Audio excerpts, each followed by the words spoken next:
아니, 어머니가 환불 받으신다고 하셨잖아요. 저는 어머니 어차피 못 오실 줄 알고 그런 거죠. 그래서 내가 환불받을 수 있는지 물어봐 달라고 했잖아. 그런 일이 있었으면 미리 말을 했어야지. 말도 없이 그러면 어떡하니? 아까우니까 제가 대신 쓰려고 한 거죠. 그러니까 그걸 왜 말도 없이 그랬냐는 거야. 아니, 저는 어머니한테 서운해요.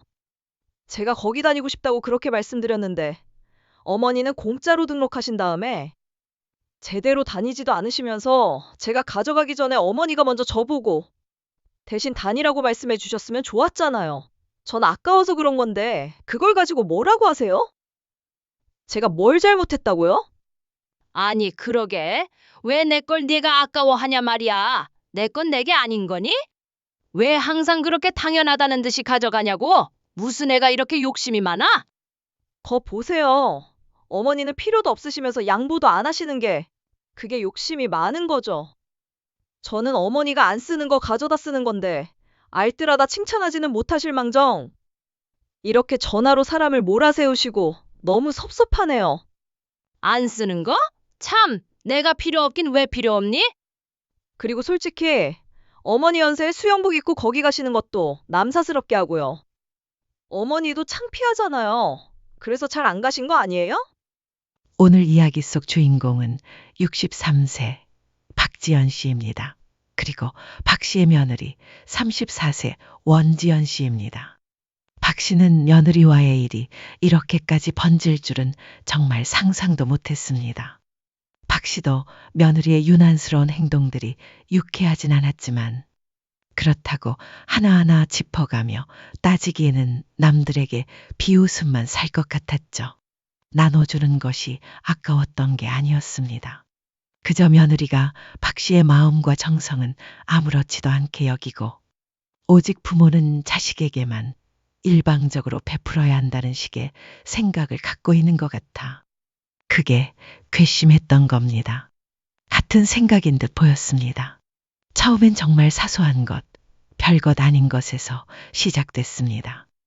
어머니, 뭐 하고 계세요? 나 마트 가려고 하는데 그래요? 그럼 저도 갈래요. 잠깐만 기다리세요. 그쪽으로 갈게요. 걸어서 10분 거리에 살고 있는 아들네. 5살 된 아이는 어린이집에 보내고 집안일을 하는 며느리는 종종 박 씨의 집에 찾아오곤 했습니다. 주변에서는 그런 살가운 며느리를 봐서 좋겠다, 부럽다 했습니다. 하지만 박 씨는 최근 들어 정말 그게 좋은 일인가 하는 의문이 들기 시작했습니다. 며느리와 함께 마트에 도착한 박 씨는 카트를 끌며 매장을 돌아다녔습니다. 그런데 며느리는 장은 보지 않고 박 씨 뒤를 졸졸 쫓아다녔습니다. 너는 장 보러 온 거 아니야? 아니요. 저는 어제 왔다 갔어요. 그러면 뭐 하러 왔어? 어머니 심심하실까봐 말동무 해드리려고 왔죠. 그렇게 말하던 며느리는 장 볼 게 없다고 해놓고는 박 씨가 고른 물건들이 담긴 카트 안에 하나 둘씩 자기 물건을 넣기 시작했습니다. 아, 이건 어제 깜빡하고 못 샀네요. 그러면 너도 카트 하나 가져와. 나중에 구분하기 힘드니까. 그 정도는 아니고 몇 개만 사면 되는데 뭐 하러요. 그렇게 말하면서도 며느리가 넣는 물건은 생각보다 많아졌습니다. 박 씨는 조용히 한숨을 내쉬었습니다. 다른 시어머니들이 부럽다고 할 만한 일인데 왜 박 씨는 자꾸 이런 일에 숨이 막히고 마음이 답답해지는 걸까요? 그럴 만한 이유가 박 씨에게는 분명히 있었습니다. 어머나, 제 거는 제가 계산하려고 했는데 카드를 안 챙겼나 봐요. 장볼 생각이 아니라서 제대로 확인을 못 했어요. 어머니가 같이 계산해 주시면 제가 나중에 드릴게요. 바로 이것 때문이었습니다. 이렇게 장보러 따라와서는 결국 박 씨가 대신 계산해주는 일이 오늘이 처음이 아니었기 때문입니다. 아, 이건 따로 담아갈게요. 그러면서 며느리는 3,000원짜리 마트, 가방도 따로 챙겼습니다. 그녀 몫으로 산 물건들만 언뜻 보아도 10만 원은 훌쩍 넘어 보였습니다. 요즘 같은 세상에 몇 개만 골라도 10만 원은 금방입니다. 게다가 며느리 것까지 함께 계산하면 총액은 기본 20만 원을 가뿐히 넘겼죠. 나중에 준다고는 했지만 박 씨는 아직도 제대로 받은 기억이 없었습니다. 물론 박 씨도 아들 내외가 생활이 어렵다면 딱하게 여겨 먼저 챙겨줬을 겁니다. 하지만 아들은 외벌이를 하긴 해도 제법 잘 벌고 살만했습니다. 딸에게 들어보면 오히려 아들 내외는 여기저기 소비도 많다고 했습니다. 하지만 이상하게도 며느리는 박 씨에게만 유독 짠순이인 척 굴었습니다. 마트 계산을 마치고 나온 박 씨는 며느리가 자기 물건을 야무지게 챙겨나가는 모습을 지켜봤습니다. 집에 도착하자 며느리는 박 씨 집 앞 주차장에 세워둔 자기 차 트렁크에 마트 가방을 실었습니다. 너는 걸어서 10분 거리 오면서 차까지 타고 왔어? 장도 안 본다더니? 아, 혹시 몰라서요. 아마 며느리는 작정하고 온 모양이었습니다. 그러고는 집으로 들어가는 박 씨를 따라 들어왔습니다. 어머니, 식사하셨어요? 아니, 이제 먹어야지. 잘 됐네요. 숟가락 하나 더 놔도 되죠? 며느리는 자연스럽게 식탁 의자에 앉으며 말했습니다. 박 씨가 장봐온 것을 정리하고 요리를 하는 동안 며느리는 그 자리에 앉아 이런저런 이야기를 이어갔습니다. 그 학부모가 얼마나 자랑을 하던지 나중에 자기 집에 오면 보여주겠다고. 진짜 얄미워요. 입만 열면 시어머니가 뭐 사줬다 어쩐다. 어휴, 지겨워. 그런데 어머니 밥솥 바꾸셨어요? 박 씨가 이번에 새로 산 전기밥솥을 가리키며 묻는 며느리. 전에 쓰던 건 고장나서 버렸어. 이거 몇 인용이에요? 6인용일걸? 어머니 혼자 계시는데 왜 이렇게 큰 걸로 사셨어요? 그냥 너희가 집에 올 때도 있고 그러니까. 아, 저희는 2에서 3인용인데요. 그런데 그래서 너무 작은 것 같아서 바꿀까 했거든요. 저희는 3명이니까 6인용이면 딱 된 거 아니에요? 그러면 먹을 때마다 매번 밥을 새로 해야 하잖아요. 그러면서 말끝을 흐리는 며느리. 그러지 말고 어머니 거랑 저희 거랑 바꾸는 거 어때요? 저희 밥솥도 산지 1년밖에 안 됐어요. 뭐, 다 같이 모이는 것도 1년에 몇 번이나 되겠어요? 저도 산지 얼마 안 됐는데 바꾸는 것도 낭비 같고 그래서 고민하고 있었거든요. 어머니는 혼자 사시니까 괜찮죠? 다음에 올 때 밥솥에 넣어올게요. 박 씨는 얼떨떨한 기분이었습니다. 며느리는 아들이 힘들게 일한다고 말하며 박 씨의 마음을 슬쩍 건드렸고 그 소리에 결국 박 씨는 고개를 끄덕이고 말았습니다. 밥솥도 한두 푼 하는 물건이 아니었습니다. 10년 만에 새로 바꾸며 나름 설레던 기분이 있었는데 순식간에 헌 밥솥으로 바꾸게 생겼습니다. 그리고 밥을 먹고 치우는 동안 며느리는 박 씨를 전혀 거들지 않았습니다. 대신 박 씨의 살림살이에 유난히 관심을 보이며 이리저리 둘러보더니 초파거리 근처에서 멈춰 섰습니다. 어머니, 이거 사신 거예요? 그건 지연이가 어깨 아프다 그래서 줬어. 아, 형님이요? 그러더니 며느리는 어깨 마사지기를 들고 이리저리 만져보며 열어보기 시작했습니다. 요즘에 동환 씨가 야근도 많고 그래서 어깨가 아프다고 하더라고요. 그래서 저도 하나 살까 했죠. 이거 좋아요? 괜찮은 것 같던데? 시원해. 어머니, 혹시 잘 안 쓰시면 저 이거 가져가도 돼요? 왜 안 쓴다고 생각하는 걸까요? 박 씨도 소파 옆에 항상 걸어두고 꾸준히 사용하던 물건이었습니다. 아니야, 나도 매일 해. 좋으니까 너도 하나 사. 아, 그러면 이거 가져가서 좀 써보고 좋으면 저도 살게요. 그건 괜찮죠? 가진다는 것도 아니고 빌려달라는 건데. 거절할 명분이 없었습니다. 다시 가지고 올 거냐는 박 씨의 말에 며느리는 당연하다는 듯 대답했습니다. 아, 그럼요. 이번에도 신신당부를 했습니다. 이렇게 해서 며느리가 가져가고 다시 돌아오지 않은 박 씨의 물건이 벌써 한 트럭은 좋게 될 만큼 쌓였습니다. 역시나 마사지기도 그 후로 깜깜무소식이었습니다. 박 씨의 딸은 며느리의 이런 행동을 질색했습니다. 며느리가 온다 하면 집안 귀한 물건은 다 숨겨놓으라고 조언할 정도였죠. 그리고 박씨 역시 며느리의 이런 버릇 때문에 며느리의 방문이 마냥 반갑지만은 않았습니다.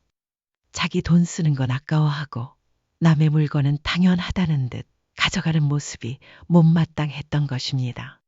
그렇게 시간이 흘러 어느덧 박씨의 생일이 다가왔습니다. 2주쯤 지난 어느 날 아들네 가족이 저녁을 함께 먹기 위해 박씨의 집으로 찾아왔습니다. 어머니, 밥솥 가져왔어요. 반갑게 아들 가족을 맞이하던 박씨는 그 말에 순간 놀란 표정을 지었습니다. 정말 가져왔구나? 네, 지난번에 가져오겠다고 말씀드렸잖아요. 그래, 그랬지. 며느리는 박씨의 부엌으로 들어가더니 익숙하게 밥솥을 바꿔치기 하기 시작했습니다. 갓 지은 밥을 전부 그릇에 옮겨 담고 솥을 닫고 치우는 번거로운 과정에도 그 얼굴에는 은근한 만족감이 떠올라 있었습니다. 얼마 지나지 않아 박씨의 딸이 도착했습니다. 저녁 식사를 위해 밥상을 차리는데 딸이 냄비를 내려놓으며 말했습니다. 여기 미역국 끓여왔어. 아이고, 고맙다. 홀몸도 아닌데. 냄비가 뭐가 무겁다고. 그리고 차 타고 왔는데 뭘. 사위 못 왔다고 서운한 건 아니지? 출장 가서 어쩔 수 없었어. 아, 그럼 당연히 일이 먼저지. 전화 왔었어. 임신한 딸이 끓여온 미역국. 사위는 일이 바빠 오지 못했지만 딸의 정성은 따뜻했습니다. 그런데 딸이 부엌을 둘러보다가 뭔가 이상한 듯 말했습니다. 근데 엄마 밥솥이 왜 이래? 불과 며칠 전 집에 들렀던 딸이 이상하다는 듯 고개를 갸웃했습니다. 그렇게 됐어. 그 말에 딸은 조용히 며느리를 바라보았습니다. 보나마나 또 뻔하다는 표정이 얼굴에 역력했습니다. 하지만 더 묻지 않고 딸은 말없이 상 차리는 일을 도왔습니다. 거실에 큰 밥상을 펴고 국그릇을 내려놓으려 무릎을 굽히던 박씨가 갑자기 찌릿 절뚝이는 모습을 보였습니다. 그걸 본 딸이 걱정스러운 얼굴로 물었습니다. 엄마, 무릎 아직도 그래? 주사 맞을 때 된 거 아니야? 지난주에 맞고 왔어. 근데도 아프지? 그러면 운동을 좀 해봐. 그러다가 못 걷게 되면 어떡해? 집에서 자전거 타. 네가 사준 거. 저거 실내 자전거. 아니면 자전거 말고 수영 같은 건 어때? 옆에 헬스장이랑 수영장이 같이 있는 데 있잖아. 그때 옆에서 듣고 있던 며느리가 대화에 끼어들었습니다. 아, 거기요? 거기 엄청 좋잖아요. 그래, 엄마. 무릎이나 허리 아플 때 수영이 좋다잖아. 어차피 격한 운동은 못 하실 테니까 수영 좀 다니다가 나중에 헬스도 같이 다니면 되지. 엄마가 어떻게 그런 걸 해? 아, 모르는 소리 한다. 요즘엔 나이 든 사람도 다 운동하고 살아. 70대, 80대도 많아. 엄마는 그에 비하면 엄청 젊은 편이지. 박 씨는 그 말에 솔깃했습니다. 안 그래도 요즘 들어 여기저기 쑤시고 아픈 게 신경 쓰였던 참이었습니다. 가끔 집 근처 공원을 걷긴 해도 그게 운동이라고 하긴 부족했거든요. 내가 회원권 끊어줄게. 1년 정도. 정말? 그럼 좋지. 근데 1년이나 등록하려면 비싸지 않아? 어머, 형님. 거기 1년 끊으려면 돈이 만만치 않을걸요? 그래, 거기 비싼데요.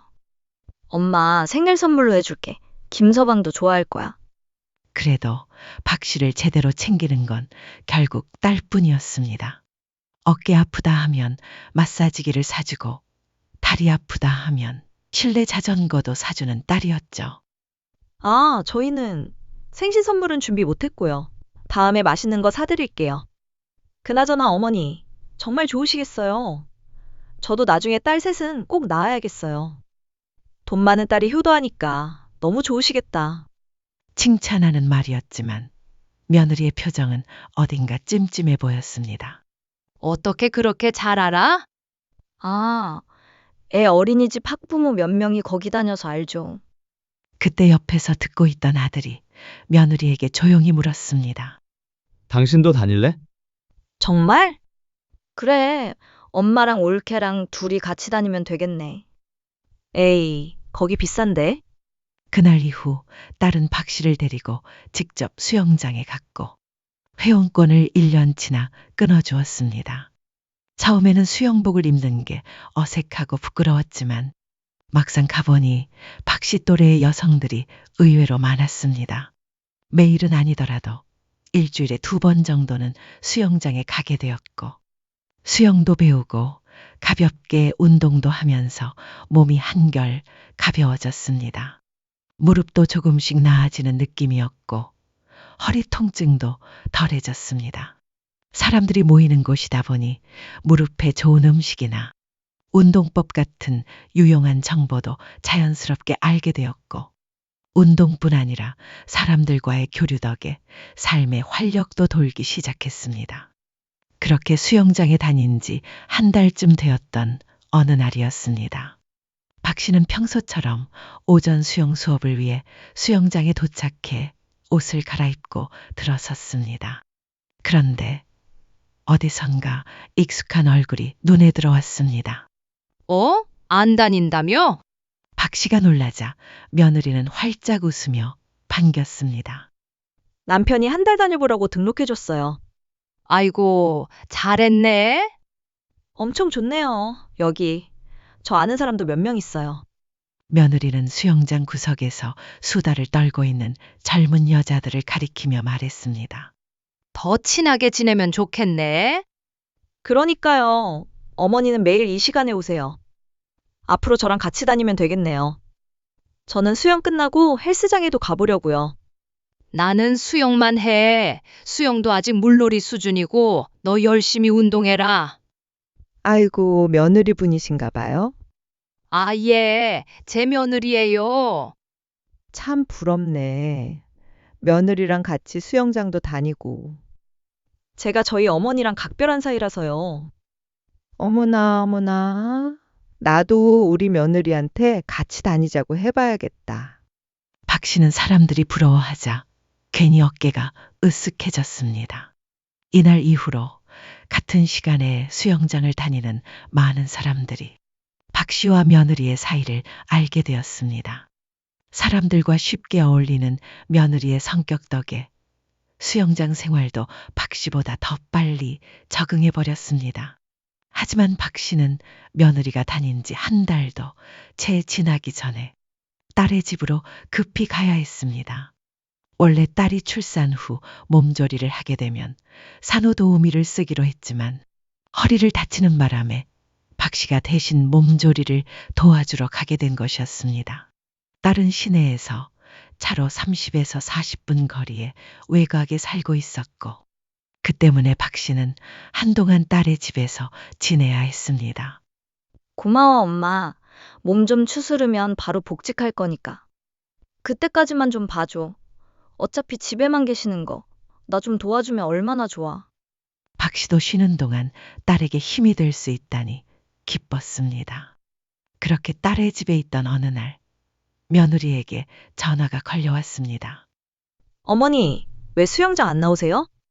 나 지금 지연이네 집에 있어. 조리해주러 왔어. 아, 그래요?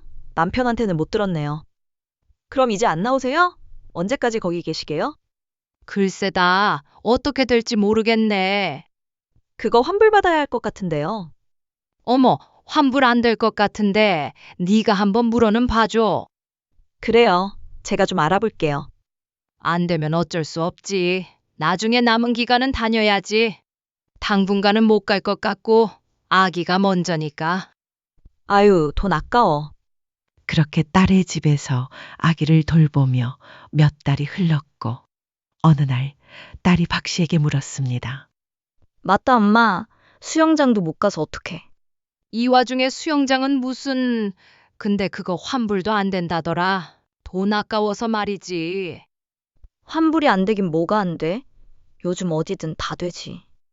근데 환불을 뭐하러 해? 다시 다니면 되지.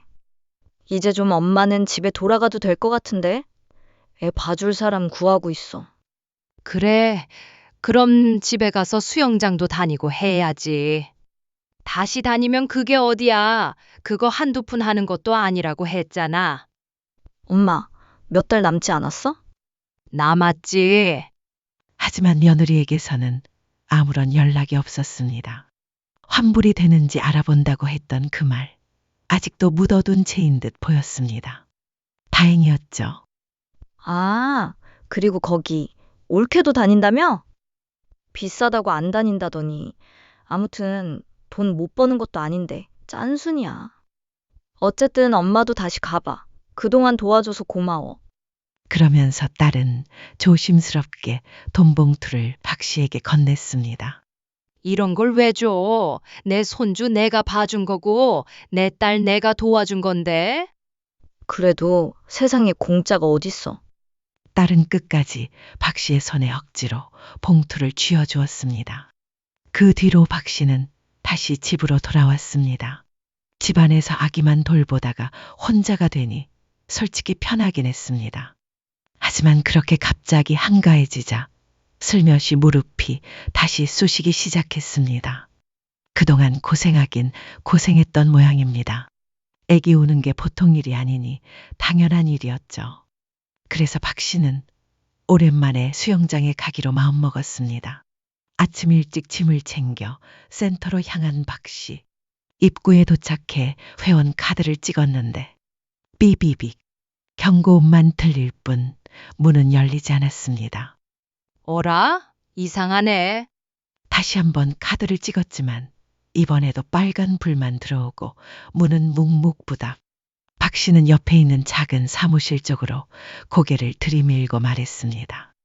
여기 이거 문이 안 열려요. 그러자 사무실 안에서 직원이 나왔습니다. 박 씨도 익히 알고 있는 얼굴이었습니다. 아니, 오랜만에 오셨네요. 네, 우리 딸이 아기를 낳아서 그것 좀 봐주고 오느라고요. 몇 달 동안 다니며 얼굴 도장을 찍었던 직원이었죠. 반가운 기색과 함께 직원은 컴퓨터 앞에 앉아 박 씨의 정보를 확인하기 시작했습니다. 그런데 그 직원이 박 씨에게 뜻밖의 말을 건넸습니다. 근데 다시 다니시려면 결제를 하셔야죠. 떨떠름한 표정으로 말하는 직원의 태도에 박 씨는 어리둥절했습니다. 아무리 계산해도 적어도 두세 달은 더 남아 있어야 했습니다. 한동안 안 나가면 자동으로 취소되나? 그런 생각까지 들었습니다. 돈을 내야 된다고요? 그러자 직원은 이상한 사람을 보는 듯 헛웃음을 지으며 말했습니다. 아니, 그럼 당연히 돈을 내야죠. 공짜로 써요? 주변을 지나던 사람들이 하나둘씩 박 씨를 쳐다보며 지나갔고 다른 회원들은 아무 문제 없이 카드를 찍고 들어가고 있었습니다. 등록하실 거면 여기 사무실로 오셔서 결제하세요. 돈 안 내고 어떻게 들어가요? 박 씨는 얼굴이 화끈거렸습니다. 기간이 남은 줄 알았어요. 기간이 남다니요? 진작에 며느리분이 가져갔잖아요. 직원의 말에 박 씨는 머리가 하얘졌습니다. 남은 기간 며느리분이랑 같이 안 다니셨나요? 한동안 안 나오시길래 물어봤더니 며느리분이 남은 기간 다 자기가 다닌다고 시어머니가 그러라고 했다고 해서요. 모르셨어요? 벌써 몇 달이나 지났는데 이제 와서 이러세요? 박 씨는 어이가 없어 입을 다물 수 없었습니다. 며느리가 어제도 와서 레슨까지 받고 갔다고 말하자 박 씨는 속에서 치밀어 오르는 분노를 눌러야 했습니다. 아니, 나는 그런 적이 없는데요. 전 모르고요. 며느리한테 물어보세요. 그런 일이 있었으면 저한테 미리 말을 해줬어야죠. 이렇게 우스운 꼴을 당하게 만들진 않았을 텐데. 그 순간까지도 직원은 계속 박 씨에게 결제만 요구했습니다. 마치 돈도 안 내고 수영장을 쓰려는 진상 고객이라도 되는 양 말이죠. 그 모든 상황이 박 씨에겐 참을 수 없이 모욕적으로 느껴졌습니다. 그런데 본인한테 확인도 안 하고 그렇게 마음대로 바꿔도 되는 건가요?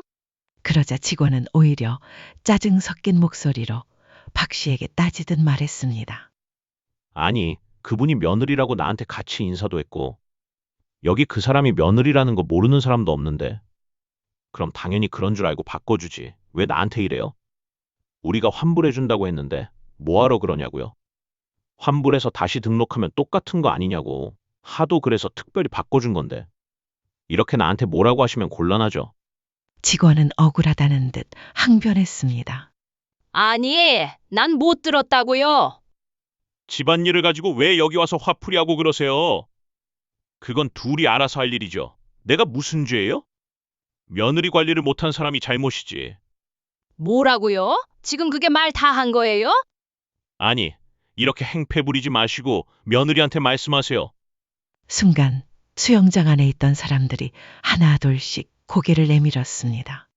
박 씨의 얼굴은 순식간에 불타는 고구마처럼 붉어졌고 사람들의 웅성거림이 퍼지며 시선이 집중되자 박 씨는 그 자리에 서 있을 수가 없었습니다.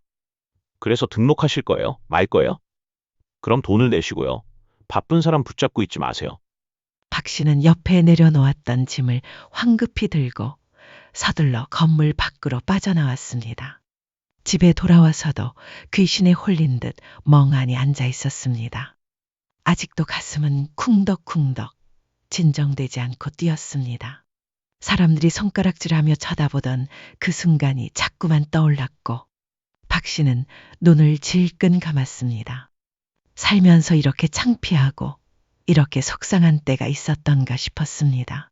박 씨는 찬물을 벌컥벌컥 마셨습니다. 그리고는 떨리는 손으로 며느리에게 전화를 걸었습니다. 네, 어머니? 무슨 일이세요? 너무나도 태연하게 전화를 받는 며느리. 박 씨 대신 며느리가 수영장을 다닌 지는 이미 한참 전부터였고 그동안 통화도 여러 번 했지만 며느리는 단 한 번도 그 사실을 박 씨에게 말하지 않았습니다. 어차피 박 씨도 딸 집에 있느라 수영장에 자주 못 갈 상황이었기에 정말 말 한마디만 했다면 흔쾌히 그러라고 했을 것입니다. 그런데 왜 굳이 몰래 그런 일을 해 박 씨를 망신까지 당하게 만들었는지.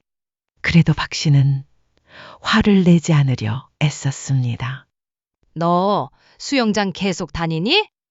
아, 아니요. 요즘엔 못 가요. 그 순간 또다시 거짓말을 하는 며느리를 보며 박 씨는 마음이 착잡해졌습니다. 그동안 며느리가 조금 욕심은 많다 생각했지만 이렇게 음흉하고 뻔뻔할 줄은 미처 몰랐던 것입니다. 집에서 뭘 가져가든 뭘 탐내든 그저 그러려니 넘겼지만 오늘은 달랐습니다. 오늘 수영장 다녀왔다. 형님 댁에 계셨던 거 아니었어요? 며느리는 순간 화들짝 놀라며 물었습니다. 등록된 기간이 끝날 때까지 끝까지 박 씨에게 말하지 않을 생각이었던 것 같았습니다. 오늘 내가 얼마나 망신을 당했는 줄 알아? 아니, 어머니가 환불 받으신다고 하셨잖아요. 어차피 못 오실 줄 알고. 그래서 내가 환불받을 수 있는지 알아봐 달라고 했잖아. 그런 일이 있었으면 미리 말을 했어야지. 말도 없이 그러면 어떡하니? 아까우니까 제가 대신 쓰려고 한 거죠. 그러니까 그걸 왜 말도 없이 그랬냐는 거야. 그러자 며느리는 오히려 적반하장으로 따지고 들었습니다. 아니, 저는 어머니한테 서운해요. 제가 거기 다니고 싶다고 그렇게 말씀드렸는데, 어머니는 공짜로 등록하신 다음에 제대로 다니지도 않으시면서 제가 가져가기 전에 먼저 저보고 대신 다니라고 말씀해 주셨으면 좋았잖아요. 박 씨는 꾹 참으며 말했습니다. 내가 한마디만 물어봤어도 지연이랑 상의해서 그러라고 했을 거야. 저는 당연히 어머니가 형님 댁에 더 계실 줄 알았죠. 그래서 아까워서. 아니 그러게. 왜 내 걸 네가 아까워하냐 말이야? 내 건 다 네 거니? 왜 항상 그렇게 당연하다는 듯이 가져가냐고? 무슨 애가 이렇게 욕심이 많아? 그러자 며느리는 오히려 박 씨를 몰아붙였습니다. 거 보세요. 어머니는 필요도 없으시면서 양보도 안 하시는 게 그게 진짜 욕심이 많은 거죠? 저는 어머니가 안 쓰는 거 가져다 쓰는 건데 알뜰하다 칭찬은 못 하실 망정. 이렇게 전화로 사람을 몰아세우시고 너무 섭섭하네요. 안 쓰는 거요? 어머니도 수영복 입고 거기 가시는 거 남사스럽게 느껴지셨잖아요. 창피하셨잖아요. 그래서 잘 안 가신 거 아니에요? 그걸 왜 네가 판단하느냐? 너는 네가 내 걸 훔쳐갔다고는 생각 못하니? 뭐라고요? 훔쳐요? 아니, 긴 말 필요 없어. 그냥 원래대로 다 돌려놔라. 원래대로. 그래요? 정말 너무하시네요. 그까지 돈 몇 푼에 어떻게 며느리한테 이렇게 하세요? 남들이 들으면 비웃어요. 그러더니 며느리는 일방적으로 전화를 끊어버렸습니다. 박 씨는 어이가 없었습니다. 화를 낼 사람이 누군데 말도 끝내기 전에 끊어버린 며느리에게 이번엔 박 씨도 꾹꾹 눌러왔던 화가 치밀어 올랐습니다. 그리고 무엇보다 박 씨를 더욱 아프게 한 건 며느리가 도무지 자신이 무엇을 잘못했는지를 전혀 모르고 있다는 사실이었습니다. 며느리의 말에 따르면 그깟 돈 몇 푼에 박 씨가 이렇게 조아리고 따지듯 하는 모습이 더 우습다는 겁니다. 하지만 박 씨는 이제 그 돈 몇 푼보다 더 큰 것을 잃고 있다는 생각이 들었습니다. 그런데 1시간쯤 지나자 아들에게서 전화가 왔습니다. 박 씨는 전화를 받자마자 아들마저도 꼴 보기 싫어졌습니다. 엄마, 그거 수영장 몇 개월치 드리면 돼요? 드리긴 할 건데 그래도 그렇게까지 하세요? 애엄마가 울고불고 해요. 어차피 안 쓰시는 거 애엄마가 좀 쓴다고 도둑이라고까지 하셨어요? 그 말에 박 씨는 참았던 분노가 폭발할 뻔했습니다. 그러니 너도 똑같다. 엄마가 왜 그랬는지는 궁금하지도 않지? 저 같으면 그렇게 시어머니한테 잘하는 며느리 공짜로 수영장 끌어들였어요. 그래, 나 쪼잔하다. 그러니까 네 마누라한테 밥솥이랑 내 안마기랑 작년에 가져간 냄비 세트랑 아무튼 다 돌려달라고 해.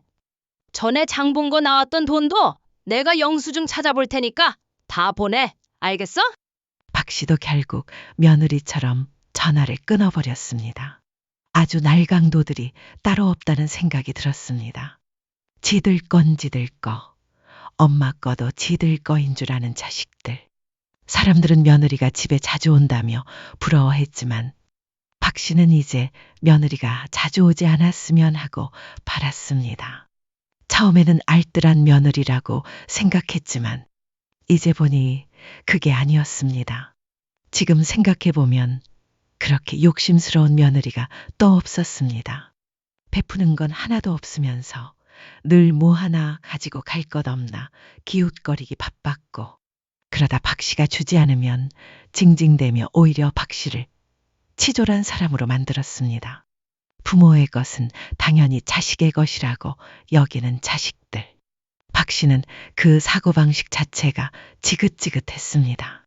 솔직히 안 보면 속이 다 시원할 것 같았습니다. 딸도 이야기를 듣고는 혀를 끌끌 찼습니다.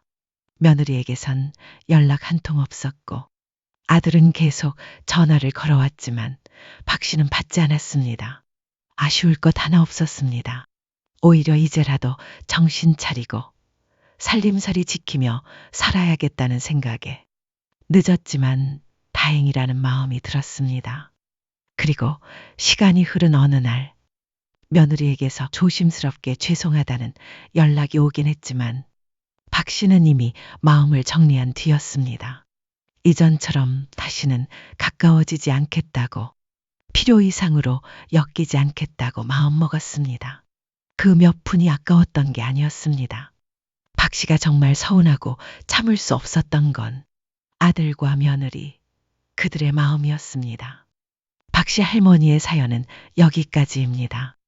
자식이라고 며느리라고 마음 내어줬더니 되돌아온 건 욕심과 뻔뻔함 뿐이었죠.